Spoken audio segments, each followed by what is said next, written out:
What is going on, guys? It is Wrestlelamia here, back with some more news. Join us now as Wrestlelamia looks at the wildest news stories and rumors you need to know, including WWE have chosen its next Brock Lesnar, Unmasked Rey Spotted out in the wild, Kofi Kingston return update, what Vince McMahon didn't like about the Last Ride documentary, and much more. Be sure to subscribe and hit that notification bell for daily wrestling videos and follow us on Facebook for exclusive lists. Now let's hit the intro and get straight into the first bit of news.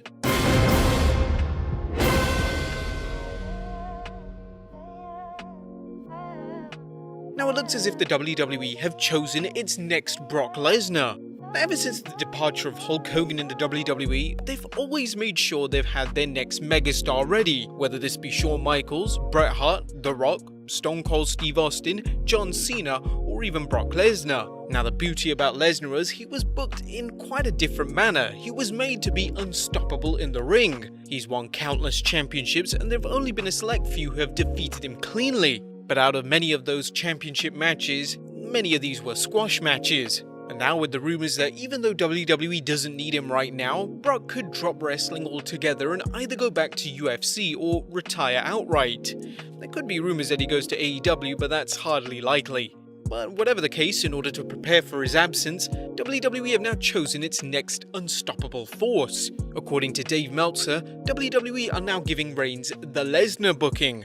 This is where he obliterates opponents in the ring with shorter and more convincing wins. Meltzer commented on the upcoming match between Reigns and Jey Uso, which is going to happen at Clash of Champions next Sunday. He mentioned the two could probably have a great match, since Uso is very talented and really has never had a chance to show it as a single star. But the Reigns gimmick seems to be quick wins to establish him in the Lesnar position as the big star of the company, but one who would work more frequently and be more cost effective. Now, all financial aspects aside, this is the type of booking that Roman Reigns needs. They don't need to have him in long matches against stars like Jey Uso. He needs to give a few slams, hit that spear, and then hit the 1-2-3 for the win. Matches like this shouldn't even last as long as his entrance. He asserted his dominance as champion on SmackDown. He needs this booking to follow up with this.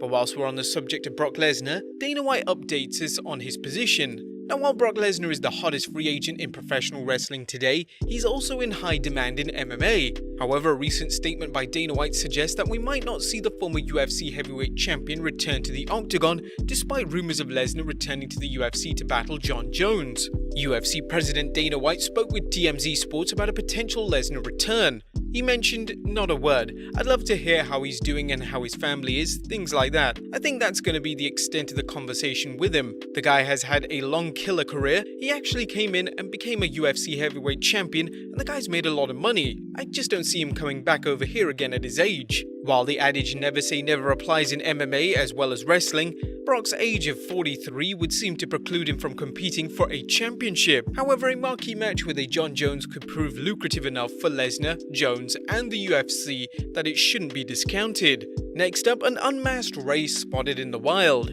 Now, it's not every day fans get to see a glimpse of Rey Mysterio without his trademark mask, but a new photo is circulating around with the luchador unmasked together with his son Dominic and longtime friend and Impact creative worker Conan. It's kind of amazing that despite being 45 years of age, Rey looks hardly any different to his days when he wrestled unmasked with the Filthy Animal stable in WCW. We're still hoping that Rey puts his mask on the line in his final match. Next up, a Kofi Kingston return update. And when is Kofi Kingston returning to in-ring action? That's a question fans have been asking since the former WWE champion used a storyline injury to take time off from SmackDown, allowing New Day partner Big E a chance to pursue a singles career. While Kingston isn't really injured, he's selling the injury and enjoying some well-deserved time at home with his family. The Dreadlock Dynamo spoke with ABC 6 News about his sabbatical. "I've been able to spend an amazing amount of time at home with my family and my kids. I'm just trying to cherish this time. I've been on the road for 10 years consistently, and I've never spent this much time at home." Kingston also discussed Connor's cure and the WWE's efforts to help out pediatric cancer patients.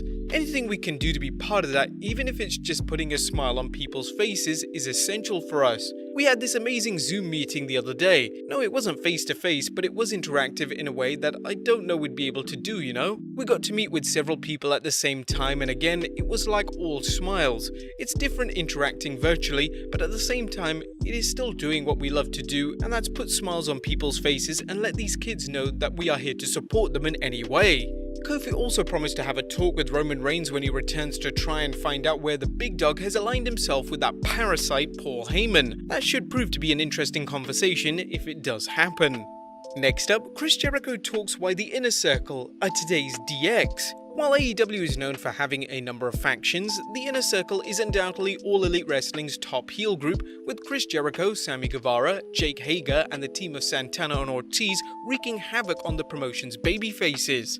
Recently, Chris Jericho compared the Inner Circle to D-Generation X. It's been almost a year now of this top heel faction still being a group to where there's no reason to change it. You know, there's no reason to add anybody or subtract anybody or replace anybody, and I can see us being a faction for years, almost like DX was. When DX became a thing, they were heels, then they turned baby faces, and they just kept going. I really see that for the Inner Circle. Jericho also discussed how his best storylines in the WWE occurred because I always had major input in WWE, whether it be Shawn Michaels in 2008, Rey Mysterio in 2009, Kevin Owens in 2016, all of these storylines were months and months and months. Now obviously I had input, but so did the writers, and you're working together. In AEW there is no writer, it's up to me, and I embrace that. From the moment that I started here, I've planned out big chunks of, okay, who's available for me to work with, because everybody's got their own storylines and things that are going on, and what can I do with this?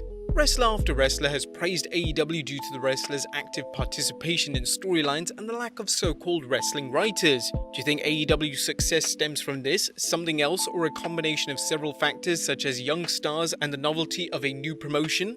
Let us know in the comments down below. Next up, what Vince McMahon didn't like about the Last Ride documentary. Speaking of never say never, there was one part about The Undertaker's Last Ride documentary that Vince McMahon hated. The Undertaker talked with Barstool Sports recently about the documentary and whether he was finally retired from the ring. According to the Phenom, The Undertaker made it crystal clear that he was done, but when Vince McMahon saw the last episode, he hated the ending. Taker added, "Originally that's where I was at until I had to send the last 15 minutes of the last episode to the chairman, Vince McMahon. Needless to say, he didn't like the ending at all. That's where we put the line back in, never say never. I'm coming to grips with it. Obviously, as we get close to March or April, WrestleMania, I have that internal feeling like I should be getting ready for something." The Undertaker signed a deal that will see him locked into working for the WWE for many years to come, and while this doesn't necessarily mean a return to the ring, Taker said he'll do whatever Vince McMahon asks him to do. With any luck, McMahon won't find himself in a desperate situation where he feels the need to bring the Undertaker back, such as at 2019 Super Showdown where he embarrassed himself in a match against an equally embarrassing Goldberg. The Undertaker had a great send-off at WrestleMania 36, and many of his fans would like to see the Boneyard match as his final bout. And finally, WWE threatened not to hire John Morrison if he signed with Lucha Underground. John Morrison left the WWE in 2011, and while he didn't plan on staying away for long, it wasn't until early 2020 that he finally returned to a WWE ring. Speaking with Chris Van Vliet, Morrison explained the long road back to the WWE. "When I first left WWE, I thought I was going back in a year or two. I left because I wanted to make a movie, not just be in a movie, but in a major film.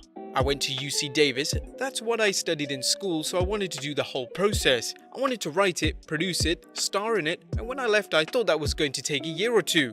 Nope, the whole process from coming up with the idea to the release was 5 years. I always intended to go back to WWE. Morrison talked about keeping in touch with the WWE and how he made it a point to stay on good terms with the company. However, his WWE future seemed to be in doubt after a not-so-veiled threat made to him. In 2016 or 2017, I had a conversation with Mark Carrano and he said, "We would love to have you back, but if you sign again with Lucha Underground, it's probably not gonna happen." I signed again with Lucha Underground. It wasn't a screw you WWE thing, it was that I still wasn't finished with my movie Boone. I had a lot of things going on. I like Lucha Underground.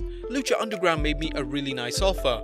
When I hit Vince up and Carrano about coming back, I was really excited when they seemed interested.